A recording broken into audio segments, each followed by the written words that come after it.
नमस्कार दोस्तों, आप देख रहे हैं एसीपी न्यूज। एसीपी न्यूज में आपका स्वागत है। खबरें आपकी, आवाज आपकी, देखते रहिए एसीपी न्यूज। नमस्कार दोस्तों, मैं आपका अपना बच्चन सिंह सीमार।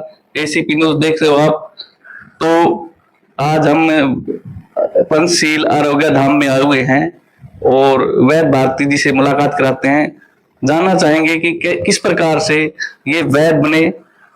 हाँ जी सर, बताइए। जी नमस्कार। और आपके एसीपी न्यूज के सभी दर्शकों को मेरी तरफ से बहुत बहुत शुभकामनाएं और मैं आपके अच्छे स्वास्थ्य और उज्जवल भविष्य की कामना करता हूं। और मैं 18 साल से आयुर्वेद में प्रैक्टिस कर रहा हूं, आयुर्वेद का प्रचार प्रसार कर रहा हूं। इस हमारी जो भारत की जो सबसे पुरानी पैथी है, सभी पैथियों की माँ जिसको कहा जाता है आयुर्वेद, तो पूरे विश्व को भारत ने दी है। तो हमें बड़ा गर्व होता है कि हम भारत देश में पैदा हुए हैं। जी, मुझे सुनने में आया है जी हम लोगों को कि आप कैंसर का भी इलाज करते हैं और बहुत सारे लोगों का आपने इलाज किया है, जो कि आज पूर्ण रूप से ठीक है। डॉक्टरों ने उनको कह दिया था कि 1 दिन 2 दिन 6 महीने के लिए, तो वो बिल्कुल ठीक हैं। तो इस लाइन में आपने कैंसर का कैसे, मतलब किस प्रकार, जो डॉक्टर भी नहीं कर पाए हैं। देखिए बचन सिंह जी, मैं आपको बताना चाहूंगा, कहीं न कहीं किसी न किसी चीज की शुरुआत होती है, उसके पीछे एक बहुत बड़ा कारण होता है। बिना कारण की कोई चीज नहीं होती। तो मेरी रुचि बचपन से ही थी आयुर्वेदा में। मेरे ताऊ जी वैद्य रहे हैं, खुद आयुर्वेदाचार्य रहे हैं, बड़े अपने जमाने के जाने माने वैद्य रहे हैं वो। और मेरी बचपन से ही रुचि थी, उनकी कुछ किताबें मुझे हाथ लग जाती थी, मैं पढ़ लेता था। और रही बात कैंसर जैसे रोग की, मुझे नहीं पता था कभी भी मैं इतने बड़े रोग को ठीक कर पाऊंगा।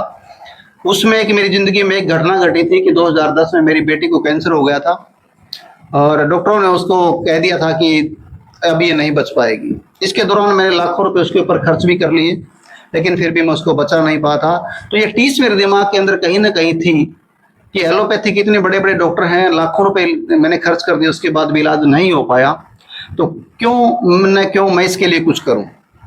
और उसके लिए सबसे पहले मैंने किया, अपनी बेटी की बॉडी को मैंने होल बॉडी डोनेट कर दी। पीजीआई रोहतक के अंदर उनकी बॉडी अब भी रखी हुई है एनाटॉमी डिपार्टमेंट के अंदर। और वो उसके पीछे मेरा मकसद था कि मैं डॉक्टरों की हेल्प करूं, मैं उनकी सहायता करूं। मैं खुद तो नहीं कर सकता, बट मैं उनकी सहायता करूं कि वो इस बॉडी के ऊपर रिसर्च करें कि वो कैंसर जैसी बीमारियों क्यों पनपती है, जबकि मेरे घर में किसी को कैंसर नहीं था, बाद में भी किसी को नहीं है, तो बच्चे को जन्म से कैंसर क्यों हुआ। तो इस गंभीर बीमारी के ऊपर रिसर्च करने हेतु मैंने जो है निस्वार्थ भाव से मेरी बेटी की होल बॉडी मैंने डोनेट कर दी और उनकी एक आई किसी को ट्रांसप्लांट कर दी गई। लेकिन ये सिलसिला यहाँ रुका नहीं, क्योंकि वो रिसर्च अपने इस तरीके से करेंगे, अब मुझे उसकी कोई इन्फॉर्मेशन नहीं है। फिर मैं एक वैद्य होने के नाते मैं भी प्रैक्टिस कर रहा था, तो मुझे लगा कि मैं खुद भी प्रयास करूं। मैंने अपने, जैसे कि हमारे जो सनातन धर्म में 4 वेद हैं, वेदों का एक रूप है, उनमें से एक आयुर्वेद भी है, उन्हीं में से निकल गया है ये।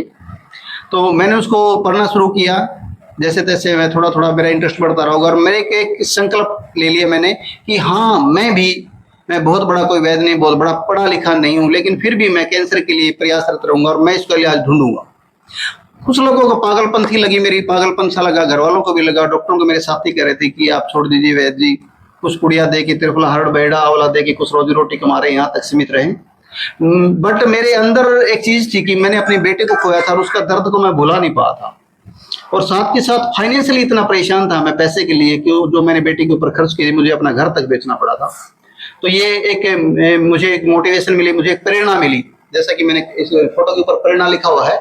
मैं आज जो कैंसर स्पेशलिस्ट, जैसे मैं तो नहीं कहता अपने मुंह से, बट आप लोग जैसे लोगों ने मुझे सोशल मीडिया के लोगों ने टैग लगा रखा है कैंसर स्पेशलिस्ट वैद्य, तो बहुत बड़ी बात है वो।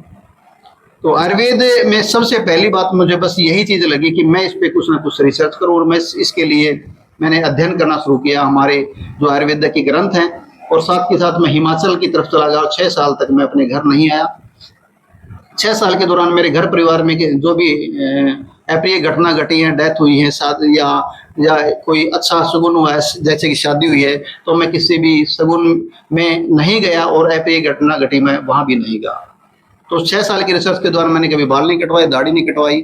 मेरा एक जुनून था कि मैंने कैंसर का ट्रीटमेंट ढूंढना है। मेरी बेटी मुझे सपने में दिखाई देती थी, रियल में वो मेरा भ्रम था, ऐसा कुछ नहीं था। वो मेरा भरम था और मुझे बार बार वो टीस थी कि मैं उसको नहीं बचा पाया, तो क्यों लोगों को बचाऊं। 6 साल की मेहनत के बाद मैंने कोई योग तैयार किया। अब उस योग को देने के लिए मुझे मरीज चाहिए थे और वो मैंने मरीज ढूंढे और उन लोगों को मैंने देना शुरू किया और देखते देखते मेरे असाध्य रोग, मैंने वो मरीज ढूंढने शुरू किया, कुदरती मेरे पास आए जिनको डॉक्टरों ने ये कह रखा था कि ये 1 दिन जिएगा, ये 2 दिन के लिए है, 3 दिन के लिए, 1 हफ्ता तक इसका टाइम है, घर ले जाके इसकी सेवा करो। या 1 महीना निकाल गया, 3 महीने निकाले, या मैक्सिमम 6 महीने निकाल सकता है।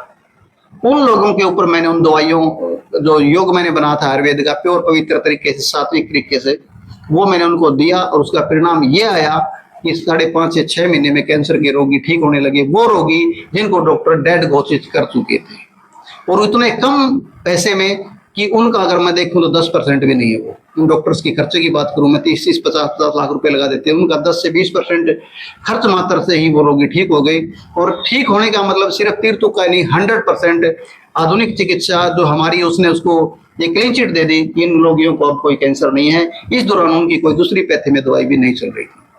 तो मुझे बड़ा प्राउड होता है अपनी पैथी के ऊपर, अपने भारतीय होने पर, कि हमारे देश में ऐसी जड़ी बूटियां हैं, ऐसे योग हैं। हमारे ग्रंथों को अगर पढ़ाया जाए तो उनके अंदर ऐसी ऐसी चीजें हैं जो आयुर्वेदिक जो नुस्खे हैं, जो हजारों सालों पहले लिखे गए हैं, वो किसी को जीवन दान दे सकते हैं। वो भयंकर से भयंकर बीमारी, बड़ी से बड़ी बीमारी का नाम लीजिए, आज कैंसर एड्स को सबसे बड़ी बीमारी मानते हैं, तो उस बीमारी को भी वो काट सकने में सक्षम है, बशर्ते कि लोग आयुर्वेद के ऊपर भरोसा करें।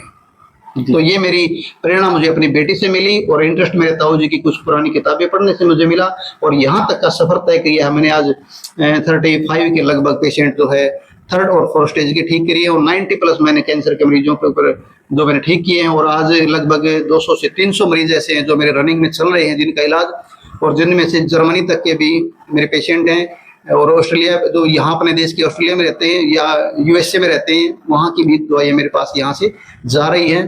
तो मैं निश्चित रूप से कह सकता हूँ कि आयुर्वेद एक बहुत बड़ा वरदान है। अगर उसको पवित्रता के साथ, सात्विक तरीके से, शुद्ध तरीके से, शुद्ध मन से और पवित्र मन से किया जाए, निस्वार्थ भाव से किया जाए, तो यथासंभव उसके रिजल्ट जो है बहुत अच्छे आते हैं।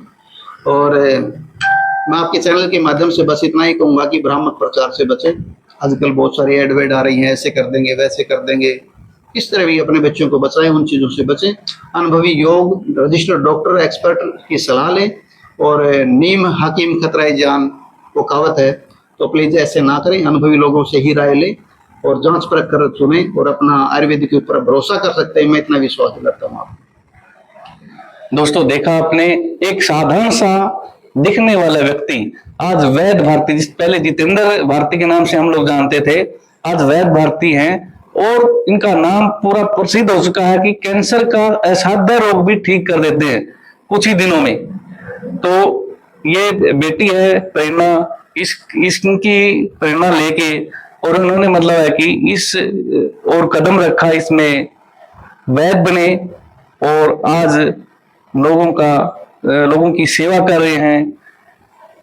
और आपने खुद सुना है कि वैद्य जी ने किस प्रकार से स्वस्थ रहने के बारे में सही जानकारी दी आपको। चैनल के माध्यम से बता दूं कि मेरा नाम वैद्य भारती, 18 साल से योगा मैं प्रैक्टिस कर रहा हूं, और मेरा जो पता है वो है हांसी में बरवाला रोड पर, विराट नगर, श्री राम ITI के सामने। और मेरा मोबाइल नंबर है 9996415501, यानी कि 9994415501। ACP न्यूज देखने के लिए आप लोगों का बहुत बहुत धन्यवाद। मिलते हैं अगली वीडियो में।